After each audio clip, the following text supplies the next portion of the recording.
On the morning of October 30, 2025, the world awoke to a digital message that would change the course of history. President Donald Trump, in a move that stunned both allies and adversaries, announced via social media that the United States would immediately resume nuclear weapons testing. The message spread like wildfire, lighting up screens from New York to New Delhi and sending shockwaves through every corner of the globe. The United States, after more than 3 decades of restraint, was breaking the silence that had kept the world's most destructive weapons in check. The moratorium on nuclear testing, which had lasted 33 years, was over. In an instant, the fragile sense of global security that so many had taken for granted was shattered, replaced by a chilling uncertainty. Across continents, people watched in disbelief as news anchors struggled to explain the implications. The world map lit up with concern, and the image of a broken glass globe became a symbol of the day's events. For many, it felt as if the world itself had stopped breathing, suspended in a moment of collective anxiety. This wasn't just a policy shift, it was a seismic jolt that reawakened Cold War fears, memories of duck-and-cover drills, and the ever-present shadow of nuclear annihilation. Suddenly, every nation was forced to reconsider its future, its alliances, and its place in a world where the nuclear threat was no longer a distant memory, but a present danger. The timing of the announcement was no accident. Just hours before a high-stakes meeting with China's President Xi Jinping, the message was a calculated display of power and brinkmanship. Yet instead of projecting strength, it unleashed a wave of uncertainty and fear, not just among rival nations, but among America's closest allies as well. The decision was the culmination of months of escalating tensions. From military strikes in the Middle East to renewed arms races among global powers, the world had been inching closer to the edge. Now, with the resumption of nuclear testing, that edge felt perilously close. Tonight we'll explore the history behind America's decision to stop testing, the scientific and political breakthroughs that made the moratorium possible, and the complex web of events that led to its abrupt end. We'll ask what has changed in the world, and in America, that brought us to this moment. We'll hear from government officials, nuclear policy experts, and international leaders as they grapple with the consequences of this new reality. Their insights will help us understand the risks, the motivations, and the possible paths forward in a world suddenly thrust back into nuclear uncertainty. The stakes haven't been this high in a generation. For millions, the specter of nuclear conflict is no longer a relic of the past, but a threat that looms over the present and the future. As the world watches, united in anxiety and hope, one thing is clear. Tonight, the Earth is holding its breath, waiting to see what happens next. To truly understand the roots of today's nuclear crisis, we have to travel back in time to the pivotal year of 1992, a moment that marked a turning point in global security and American policy. That year, deep beneath the Nevada desert, the United States conducted its last full-scale nuclear weapons test, ending an era of explosive experimentation that had defined the Cold War. President George H.W. Bush's decision to declare a moratorium on nuclear testing was not just a technical pause.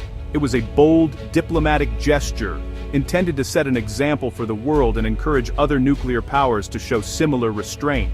This move quickly became a cornerstone of American foreign policy, signaling a new era of responsibility.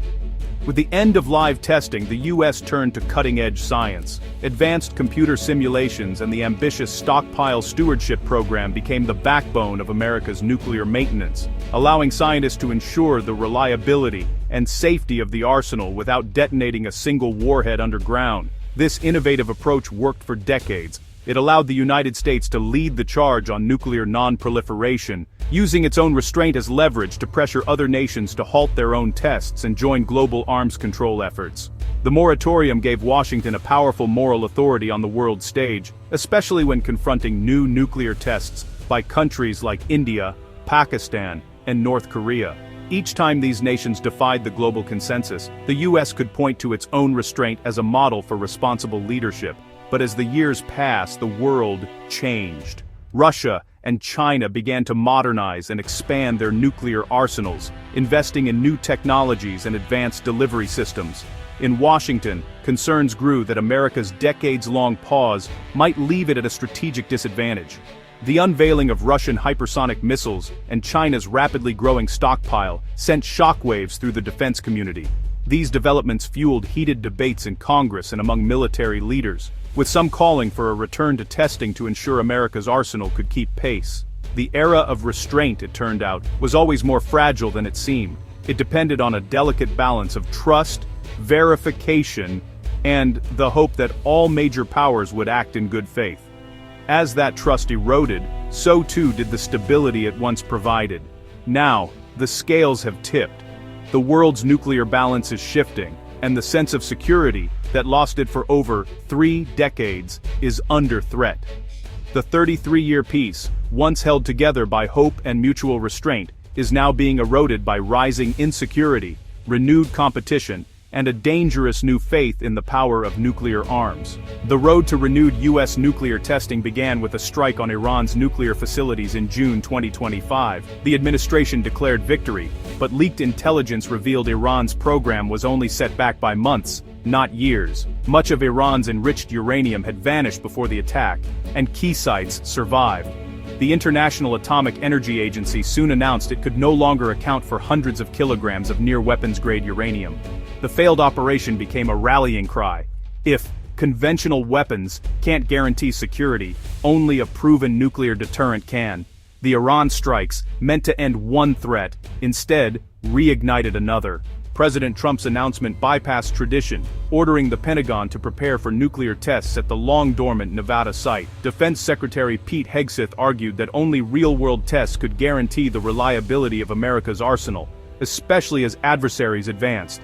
General Dan Kane, chairman of the Joint Chiefs, echoed the need for new data, but opposition was fierce.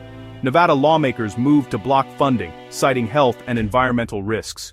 Arms control advocates called the decision a catastrophic mistake, while the White House dismissed critics as weak on security. The leaked Iran report was labeled a deep state attack, deepening partisan divides. Behind the scenes, a battle over America's nuclear future is underway. The world's reaction was swift and anxious. U.S. allies in NATO and the Pacific expressed deep concern, fearing the unraveling of decades-old non-proliferation agreements. Russia threatened to resume its own tests, ending any remaining arms control, while China condemned the move as nuclear blackmail. Disarmament advocates worldwide called it a tragic setback, arguing the U.S. had abdicated its leadership. The decision weakens the Nuclear Non-Proliferation Treaty, making it harder for America to pressure others. In India, the move complicated already tense relations with China and forced a reassessment of its own deterrent. The global consensus: this is not a step toward security but the start of a new arms race. The world is now on edge with no clear finish line in sight. The fallout from resumed nuclear testing goes far beyond military strategy. Domestically, it's a political flashpoint, dividing those who demand strength from those who fear a new nuclear age. The economic costs are staggering: billions for test site reactivation, diverted from other national priorities. Global markets are rattled by renewed instability. Socially, the specter of nuclear war is no longer history. It's a present fear, fueling protests and anxiety, especially among younger generations. Environmental and health concerns resurface, especially for communities near test sites. America must now confront what kind of security it truly values, and at what cost. Dr. Evelyn Reed, a leading nuclear policy analyst, breaks down the administration's controversial argument. After decades of relying on advanced computer simulations and scientific models, officials now claim that real-world nuclear tests are necessary to ensure the reliability of the U.S. arsenal and to develop new warhead designs. They argue that only by physically detonating nuclear devices can we truly guarantee the safety and effectiveness of our stockpile, especially as weapons age and adversaries modernize their own arsenals.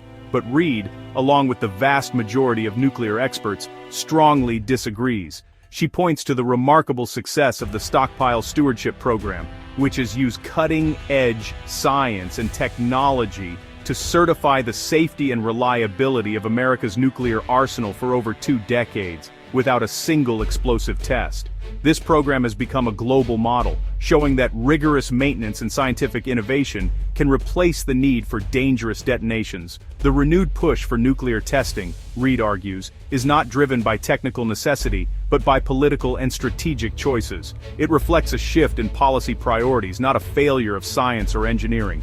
This shift signals a dangerous move away from the long-standing doctrine of deterrence toward a posture that could make nuclear warfighting seem more thinkable. Such a change threatens to destabilize the delicate global order that has, for decades, help prevent nuclear catastrophe. Ending the moratorium on nuclear testing would hand Russia and China a ready-made excuse to conduct their own tests, unleashing a new and dangerous cycle of escalation. Each test would raise tensions, increase mistrust, and make the world a more perilous place. America's moral authority on non-proliferation, painstakingly built over decades, would be severely undermined. Our leadership in global arms control efforts would be called into question, weakening international resolve to prevent the spread of nuclear weapons. Reid warns that resuming nuclear testing would make the world less safe, not more. It would increase the risk of accidents, miscalculations, and misunderstandings between nuclear-armed states. True security, she insists, comes from strong alliances, robust arms control treaties, and open channels of communication, not from building new warheads or flexing nuclear muscle. Testing nuclear weapons would shatter the fragile trust between nations and dramatically increase the risk of miscalculation or unintended conflict. In the end, Reid cautions, we are trading hard-won stability for unpredictable danger, risking a future where nuclear threats become ever more real and uncontrollable. The Nevada test site must be reactivated, a process that could take months or years and cost billions. Congress, led by Nevada lawmakers, will fight over funding, setting up a constitutional showdown with the White House. Globally, intelligence agencies will watch for signs of Russian and Chinese tests, which could trigger a new arms race. Diplomats scramble to de-escalate, but U.S. actions have made their job harder. Protests and activism surge worldwide, demanding a return to disarmament. The central question, can the nuclear genie be put back in the bottle? The coming months will determine if this is a temporary detour, or detours, or a permanent dangerous turn.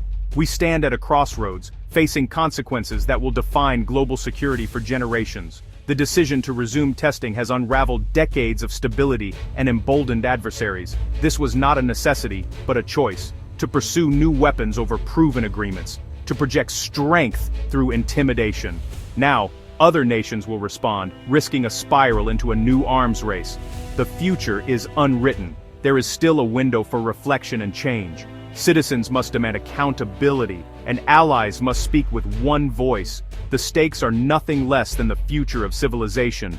Will we live in the shadow of the mushroom cloud, or choose diplomacy and restraint? The world is watching. The next steps are ours to decide.